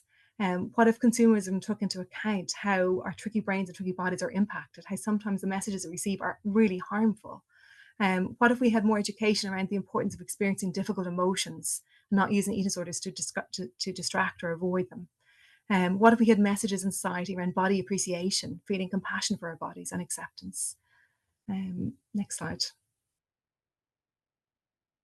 Thank you. So in conclusion, eating disorders initially developed to help the individual cope with difficult thoughts, feelings, events, and experiences. They are understandable reactions to life's problems and the world that we live in now. It's not our fault that our bodies and brains weren't designed for the world that we live in now, but we're doing the best that we can. Compassion-focused therapy has an underlying science that allows us to understand and make better sense of our psychological and biological functioning. Policymakers can use the science for good, to be helpful, not harmful, and to make our society better. Thank you. Thank you for having me. Thank you very much. Thank you very much indeed. We move now to another example of battling with eating disorders and now working to helping other people. Zeynep Demirelli, therapist, influencer, eating disorders survivor. That's the definition. An enormous presence on the social networks and in particular on Instagram. What are the expectations from policymakers on this subject? The floor is yours. Good afternoon. I want to begin by taking you back to when I was a teenager navigating social media. Back then, we had two platforms that dominated our lives as teenagers. It was Instagram and Tumblr. And these were the places where we shared our lives, our thoughts, and whether we realized it or not, we began shaping our self-worth and self-image. But there was something else happening too, a pressure to look a certain way. Next slide, please. On both Instagram and Tumblr, we were flooded with content that promoted restriction, quotes about being thin, and images of women who were impossibly fit, impossibly thin. At just 13 years old, I looked in the mirror, and even though I was quite slim, I told myself, there must be something wrong with my body for not looking like that. Social media gave me a problem, but also a solution. Fitness accounts offering tips and workout routines accompanied by images of women who were dangerously thin. But back then, it wasn't as bad as it is now. You had to actively search for these kind of content, digging for them using specific keywords. These content existed back then, but it was easy to miss if you were not looking for it. And while these images are clearly unhealthy, and I recognize that now as an adult, back then it was harder to differentiate what's real from what I saw on social media. And I believe this was the way women were supposed to look. And I went on a million diets trying to achieve this aesthetic. It took me down a dangerous path, and I found myself trapped in the cycle of bulimia nervosa. Next slide, please. But things are different today. Social media use has skyrocketed. Many new visual platforms like TikTok have emerged, and algorithms have become far more sinister. The pressure that teenagers face today is far greater. It's no longer necessary to search for these harmful images online. Now your feed, your explore page is filled with this content. The algorithm is feeding you content, not just from people you follow, but also from strangers, influencers, and brands that promote an unrealistic ideal that does not reflect the reality. And it's worse than ever because content disguised as health trends or fitness journeys often promote an unhealthy obsession with body image and appearance.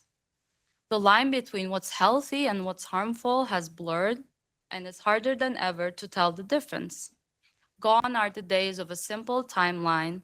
Now it's an endless scroll, the one that never stops feeding you content, some of it toxic, much of it unrealistic. Next slide, please.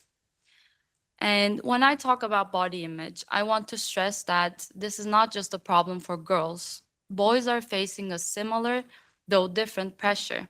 Instead of striving for thinness, they're bombarded with images of men with big muscles, crazy workout routines, endless supplements, giving misinformation wrapped in a veneer of health. And here's the problem. While girls look at these platforms feeling inadequate for not being thin enough, boys look at the same platforms wondering why they aren't as big, as muscular, or as disciplined as what they see online. Same content, simply disguised under health, and it's an obsession that's dangerous all the same. Next slide, please. The reality is that teenagers today are increasingly confused between what they see online and the world they live in. And honestly, it's becoming harder and harder to pull them away from these platforms, which is why I chose social media to spread my message. I asked my followers how scrolling on social media makes them feel, and majority said they feel less confident. But many also said it depends on what they see. So this tells me that when used correctly, social media has the potential to be a powerful tool for good. But for that to happen, we need more change. We need more unfiltered, real content. We need algorithms that promote what truly matters: human connection, authenticity, creativity, with less focus on appearance.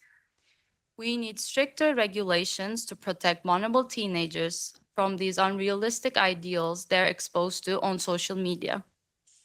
And above all, we need better education on media literacy, teaching our youth to critically evaluate what they see on social media so that they can protect themselves from the pressure to conform. Social media can be empowerment, not just for showcasing perfect lives or perfect bodies.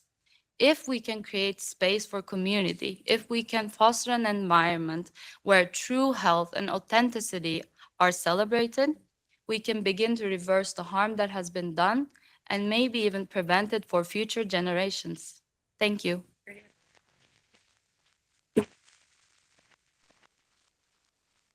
Thank you. Thank you very much indeed, Zini. Maria, I know that you have to leave in 10 minutes. Shall we still have the time for intervention and then? Yep, okay, fine. So it's a honor to now discuss about, as we talk about social media, with the Global Director, Public Policy on Instagram, Tara Hopkins, leading on youth well-being, the creator economy, and broader regulatory issues. I don't see Tara online. Can you hear me? Yes. Okay. Okay, fine. Thank you. But can you not see Floor me? is yours. Thank you very much.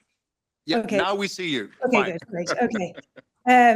Thank you. And I will try to be brief so that there can be some questions. And if Maria has to leave, that people get to ask you questions, particularly if they wish to. But look, first of all, thank you so much for inviting Meta to be part of the discussion. And thank you for sponsoring the event.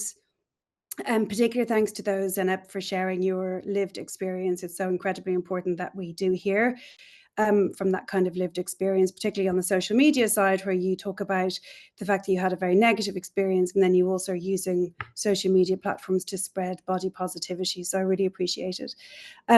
Just to acknowledge, I know how sensitive this topic is. I'm not a clinician. I wanted to focus on the policy aspects and how at Meta and at Instagram specifically, where I work, We obviously focus very heavily on teens, so I'm going to skew my remarks towards teens, but just to say that obviously we take a whole approach to this. It doesn't matter your gender or your age, the way we consider eating disorders and how we build our policies around keeping young people and older people safe on our platforms.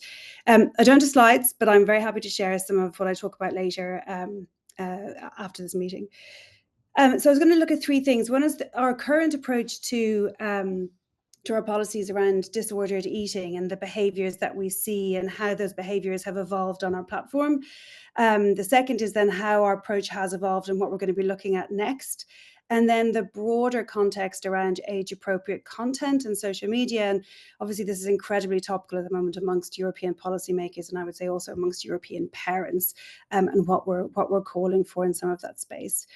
As I said, the body positivity community is writ large on Instagram. It's one of the communities that has a huge voice on our platform, but I'm not going to talk about that. I am going to talk about the more challenging aspects of where social media and eating disorders do intersect.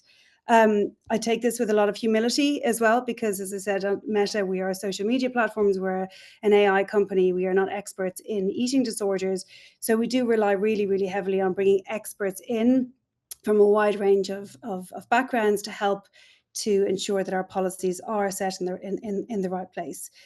We work very closely with academics, with clinicians, with civil society, with parents, and indeed we talk to teens themselves who have lived experiences of eating disorders and the experience they had on our platform. And we do this also through what we call our policy forum, which is a very robust forum to bring about and develop and manage our policies. We try to strike the right balance between allowing for expression, allowing for there to be connectivity around eating disorders.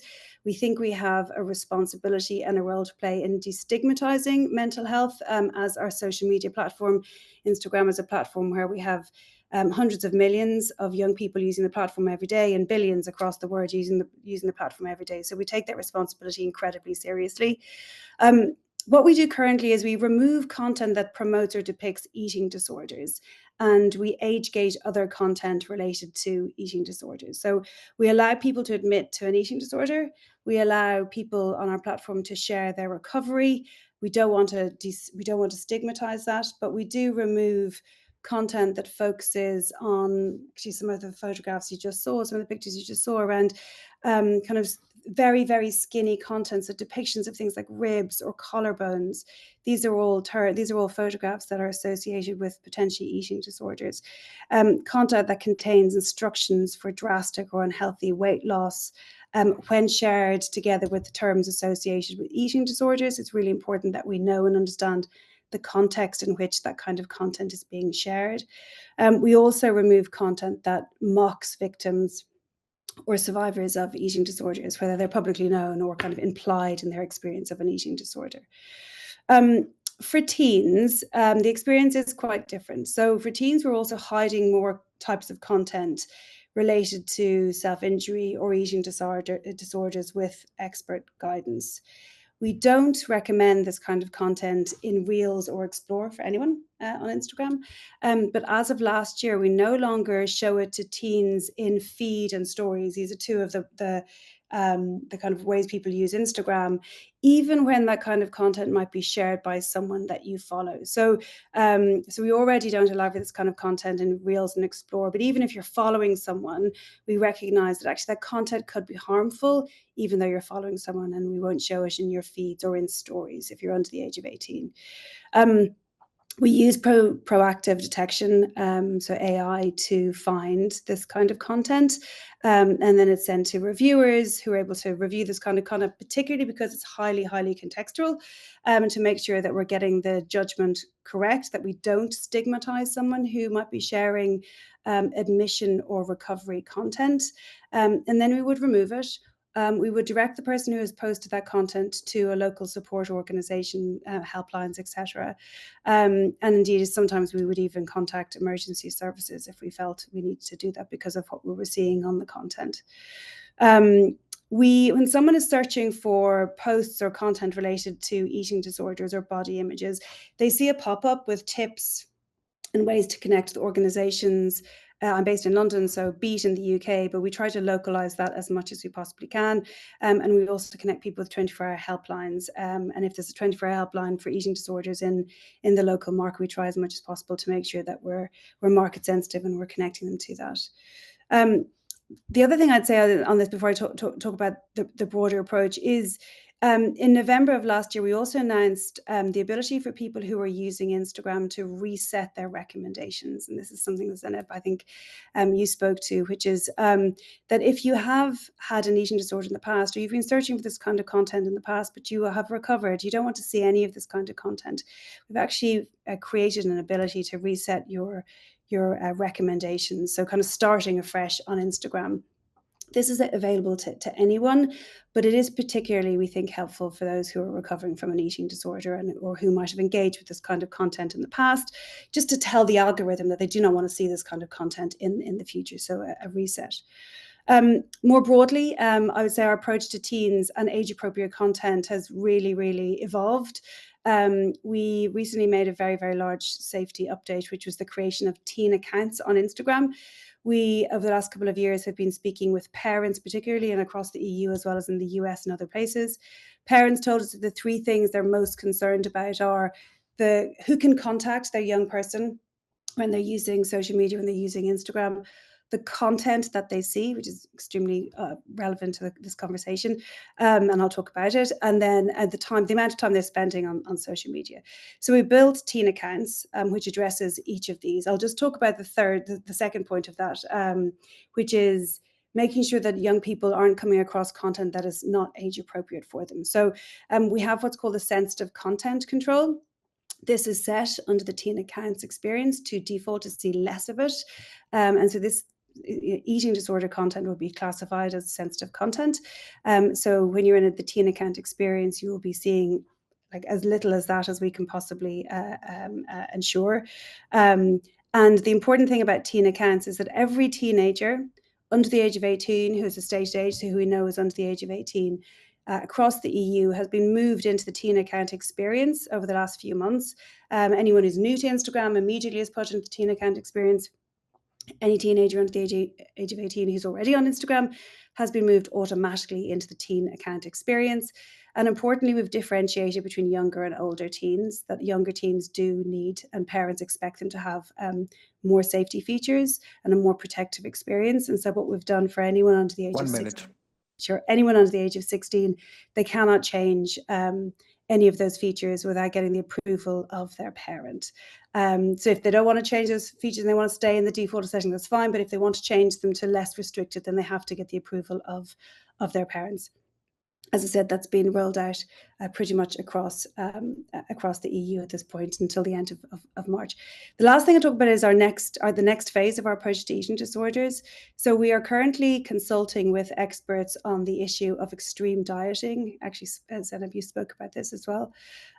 We want to ensure to keep teens from seeing content that promotes or even admits to extreme dieting, and that we don't recommend this kind of content to teens. So at the moment, we're going through a process of gathering extensive data and research in collaboration with experts from across the world, surveying parents and adults and teens from across 12 countries, and consulting with experts on a range of data and trends, so that we can get this right. We'll hopefully be announcing something on that in the coming weeks, months, sorry, I should say.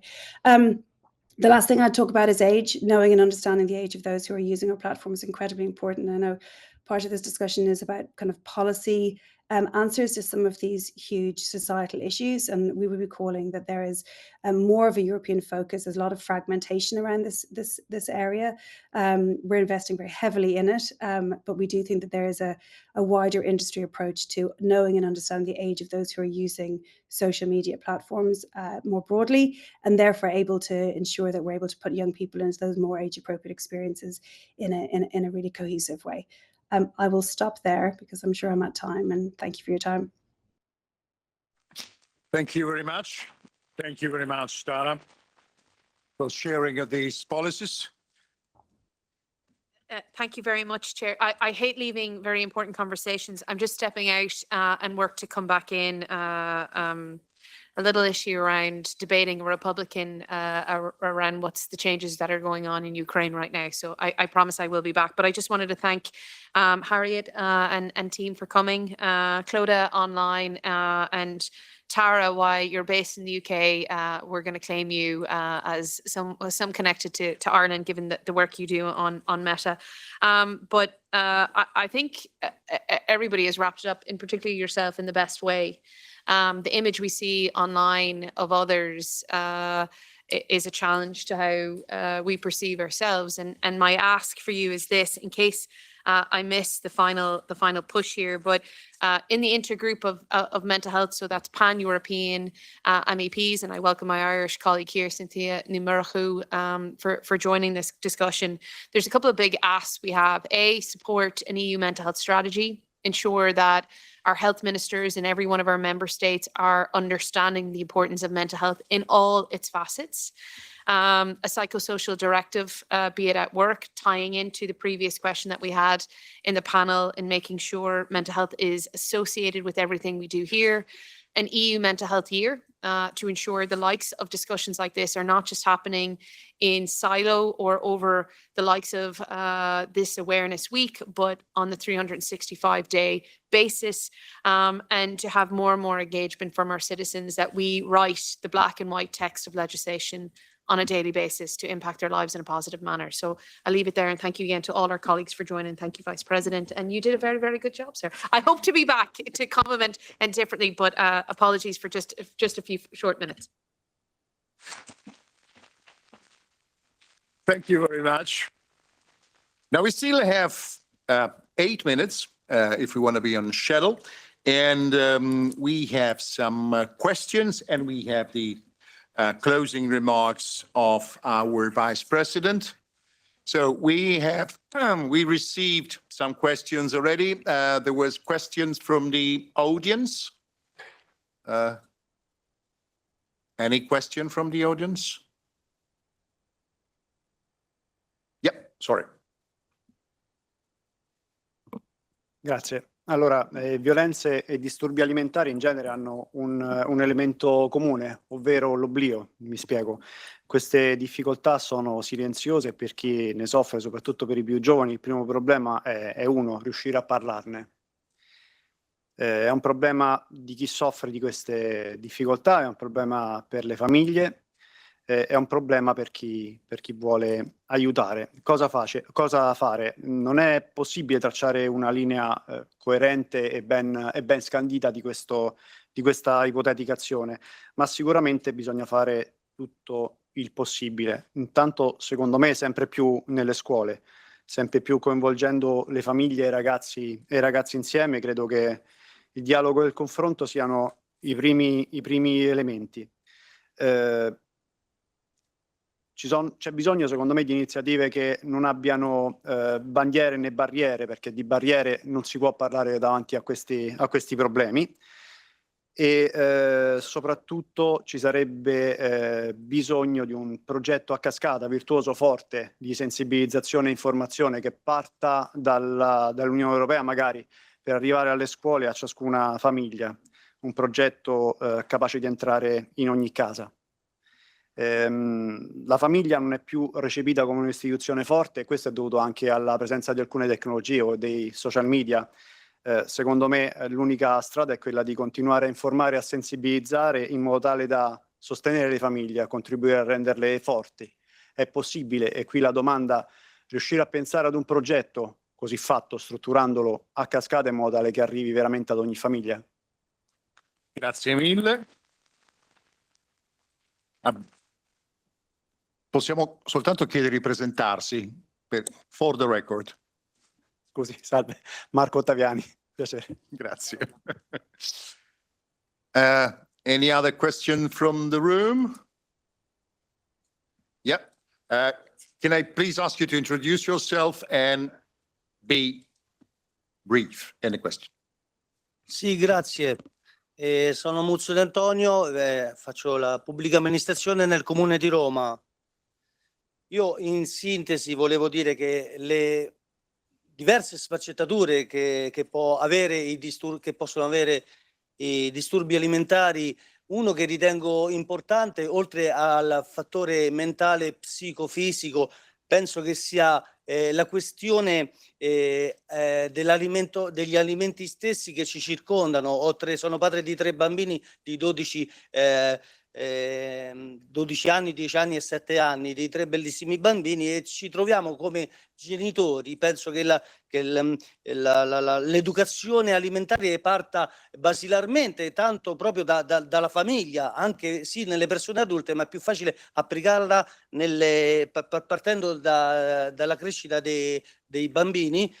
E ci troviamo in gravissime difficoltà, perché poi la consapevolezza anche nelle persone più ignoranti sta nei cibi super raffinati, le farine che compongono le paste, gli zuccheri che stanno dappertutto, e ci troviamo poi entrando nei bar, nei supermercati, acquistando generi alimentari quasi obbligatori per mandare avanti una famiglia, ci troviamo circondati da un assalto veramente verso gli alimenti che tutti i giorni prendiamo per noi e per i nostri figli.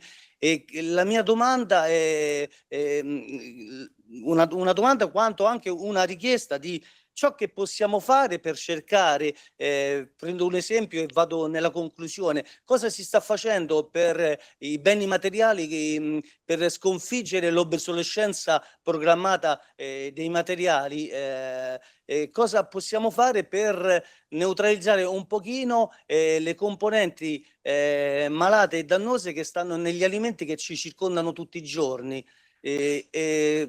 Qui mi taccio, grazie, perché veramente diventa difficoltoso dire a un bambino non bere il succo di frutta, i succhi di frutta corrodono i denti, la Coca-Cola ti distrugge perché è piena di zucchero.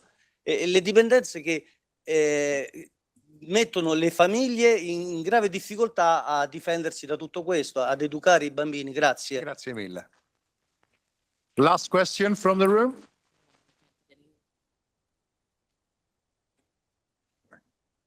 Please. Thank you. My name is Sanna Lepola. I'm actually a Director General in this house, but I'm not here as a Director General. I'm here as a mother who, let's say, my 2 teenagers both had eating disorder. They suffered from mental problems. Unfortunately, I lost my son to the battle, and my daughter is recovering. Therefore, at that point, I made the promise that I will fight for this cause. And therefore, I'm very grateful for Vice President Sberna and for Mrs. Walsh for organizing this thing, and for all the people who contributed to this. Now, since we heard so many stories and so many proposals, and I'm actually a Director General responsible for relationships with other parliaments, whether it is within the European Union or outside. And since Mrs. Sberna was saying that there's a difficulty of gathering data, I think we could create a network of parliamentarians or parliaments working on this topic, and I would be most honored to work with you on this. Thank you.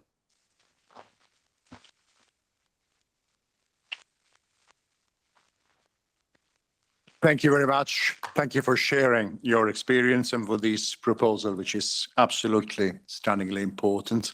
Now, the very last question, please. I'll keep it very brief. My name is Avansa, and my question is more directed towards Ms. Tara Hopkins. And I was wondering, since you also mentioned that the content around eating disorder and body image is highly contextual, I was wondering what can be done given the sheer amount of content that's being generated every second and being put out in this ocean of the algorithm. And I was wondering what Meta is doing before the harm is already done, because usually when I have seen a post or something that has made me feel bad or feel a certain way, usually it has already been viewed by millions of people, and sometimes for even 48 hours waiting for that human interaction to actually view the content and remove it. Sometimes harm is already done, and I was wondering what Meta is doing to rectify this. Thank you very much. Question rather clear and direct. Shall we start from the last, Tara, from the last questions, and then we see if other intervenants want to come?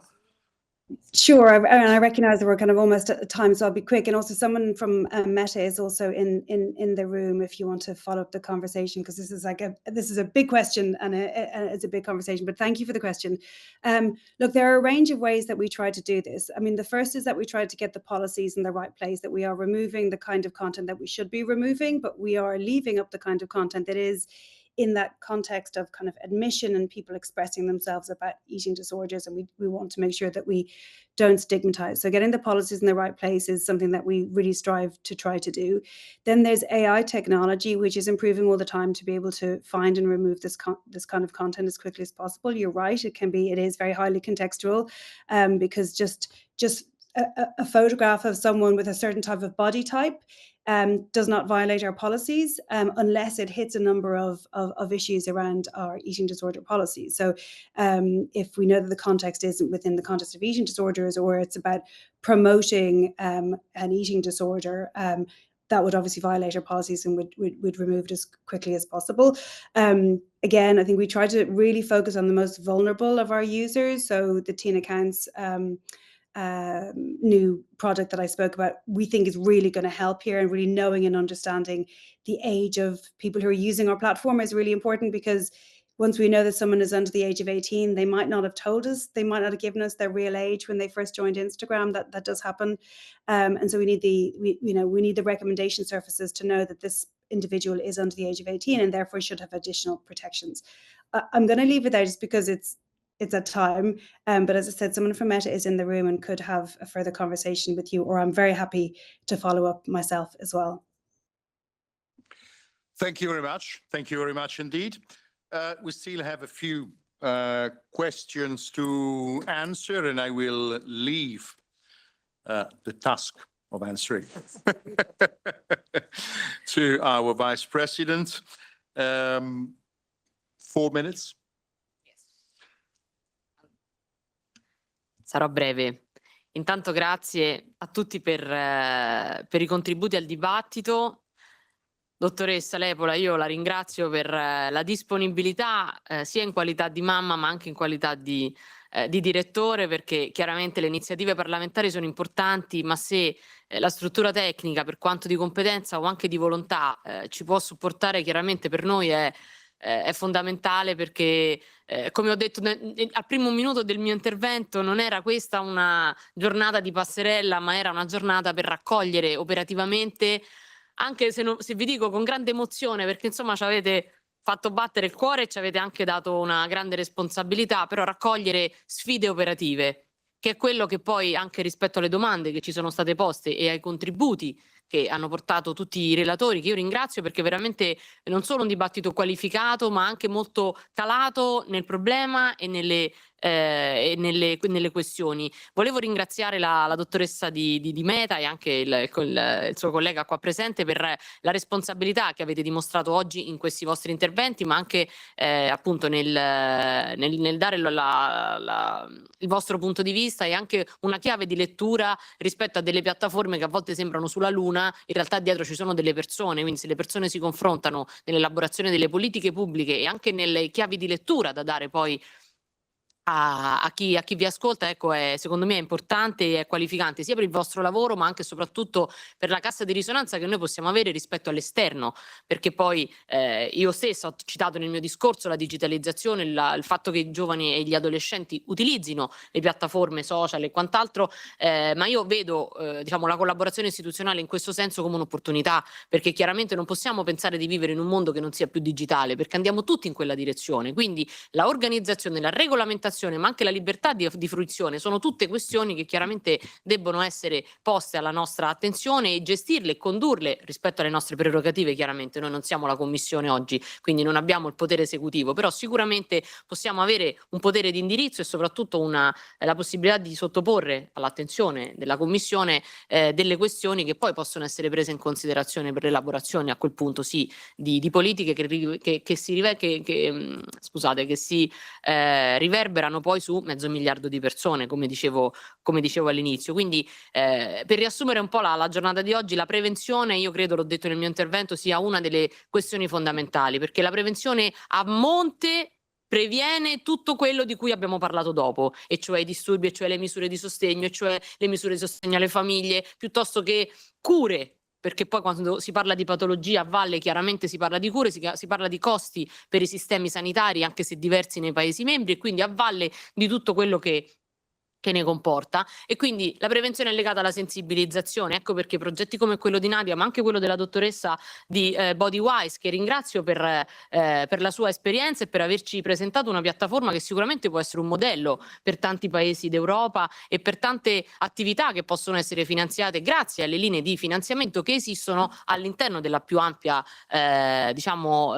sfera della salute mentale. Quindi forse quella è una sfida, cioè all'interno di questa cornice più ampia poter individuare rispetto ai disturbi alimentari quali linee, quali specifiche all'interno di programmi che già esistono, perché io ritengo che non si debba tutte le volte cambiare il mondo, ma migliorarlo, integrarlo e sostanziarlo rispetto a delle attività che a volte non solo probabilmente è più facile farlo, ma è più efficace arrivare in tempi rapidi ed operativi al cuore dei problemi. E quindi il fatto di avere supporto e consapevolezza che poi si riverberano nella nostra attività, penso possano essere le conclusioni migliori che possiamo dare a questa giornata. Chiaramente la questione dei cibi spazzatura, la questione della prevenzione, sono tutte questioni che l'Unione Europea può e deve trattare.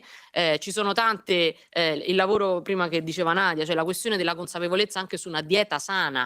Noi parliamo della dieta mediterranea perché siamo orgogliosi della nostra dieta italiana, ma ogni paese d'Europa ha la sua dieta, ha il suo regime alimentare, va non solo rispettato ma anche valorizzato. Ma all'interno di ogni regime alimentare ci deve essere un equilibrio, e quindi promosso quell'equilibrio. Non dire la dieta italiana è la più bella di tutti, io lo dico perché sono italiana, ma qualsiasi altra dieta di ogni paese membro è non solo rispettabile ma anche da promuovere, perché fa parte della sua identità. Parliamo tanto di identità, di radici, e la dieta fa parte di questo. Però forse quello che l'Unione Europea può fare è dare una cornice di serietà, dare una cornice di opportunità e soprattutto fare in modo che vengano valorizzati degli stili di vita sani. Prima qua c'erano dei colleghi che si occupano di sport, noi ne abbiamo parlato perché è una delle tante sfaccettature, ma anche quello è una parte sana da poter valutare in modo serio, perché poi invece, come diceva la collega, diventa una devianza anche quella per un eccesso di. Quindi l'equilibrio e la possibilità di far conoscere, entrare dalla scuola elementare fino al più alto contesto possibile e far conoscere e soprattutto dire non siete soli. C'è qualcuno che vi può ascoltare, e quella è la rete pubblica che ci deve essere a qualsiasi livello istituzionale e in qualsiasi paese membro, rispetto alle comunità educanti e rispetto a delle coscienze. Io ho 3 figli piccoli, la mia hanno 7, 6 e 4 anni, quindi ci stiamo ancora affacciando, no? A questo mondo e a questa probabile futura problematica. Ecco, io penso che quello che possiamo fare è dare loro la serenità in famiglia, che chiaramente ne parlava prima Marco, è la base probabilmente, ma poi si esce fuori di casa a un certo punto, e quindi è la società, è la nostra cultura, è tutto quello che incontrano i nostri figli fuori di casa che deve poter essere confacente con uno stile di vita sano e quindi di prevenzione. Quindi io veramente ti ringrazio per questa moderazione, ringrazio tutti coloro che hanno dato questo contributo anche dal pubblico, e mi auguro, dottoressa, a questo punto lei mi ha alzato la palla, io gliela schiaccio, di poter portare avanti anche insieme alla collega Walsh, che saluto e ringrazio, un lavoro serio, probabilmente non troppo complesso, ma che possa dare, nell'orizzonte temporale dei nostri mandati qualche risultato operativo per le nostre società. Grazie e buon lavoro a tutti, e grazie ancora allo European Food Forum per averci aiutato e sostenuto. Thank you very much indeed, Mr. Vice President. Well, Mrs. Vice President, we started with 12 minutes late. We are ending in 9 minutes late, so we gained some time. Amazing. Thank you very much to the European Food Forum. If you want to become a member of the European Food Forum, just contact Luisella or write to info@europeanfoodforum.eu. The next coming events on the 18th of March, the omnibus package and the food sector, the impact of simplification on sustainability rules. And on 25th of March, green claims. Slides will be sent to all the registered participants in due course. Well, I think we did. Sorry. And the recording, of course, of the event where you could see myself again. Thank you very much indeed. I think we did a good step forward, which was the aim of this meeting. Thank you very much for everybody.